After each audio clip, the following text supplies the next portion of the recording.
walang chismis? Sa chismis nga lang kahit upuan nyo pa yan, busog na kayo agad. Hala, sino ka dyan?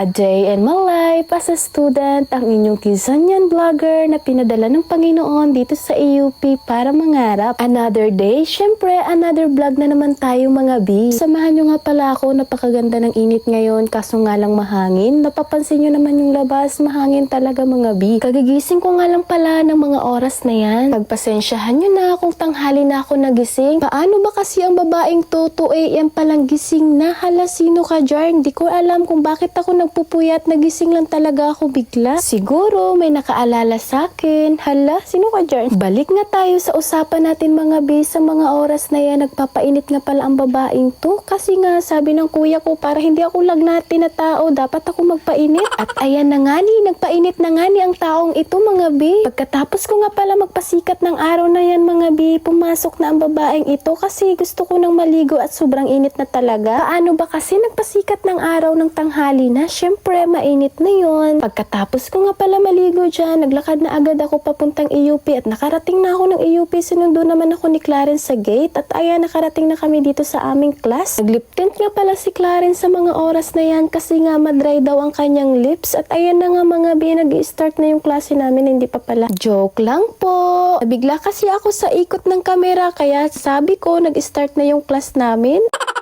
At walang paligoy-ligoy natapos nga kaagad ang aming class. Hindi ko pa nga napakita sa inyo na nag-start yung klase namin. Ayun, tapos na agad. Dala, sino ka dyan? At pagkatapos nga ni agad na kaming pumunta dito sa motor at para makauwi na din. Pero bago yun, chismis muna. Ganun talaga mga B. Alam ko, ganyan din kayo. Hindi buwang araw nyo kung walang chismis. Sa chismis nga lang kahit upuan nyo pa yan, busog na kayo agad. Hala, sino ka dyan? Dahil hindi nga kami expert ni paring Clarence sa chismis na yan, ayan, pumila na kami sa cafeteria kasi nagutom kami agad, di ba? Kaya payo ko sa lahat ng mga chismosa dyan, ay haba kumain din kayo mga B, baka sa sunod kayo na naman yung i-chismis. Sala.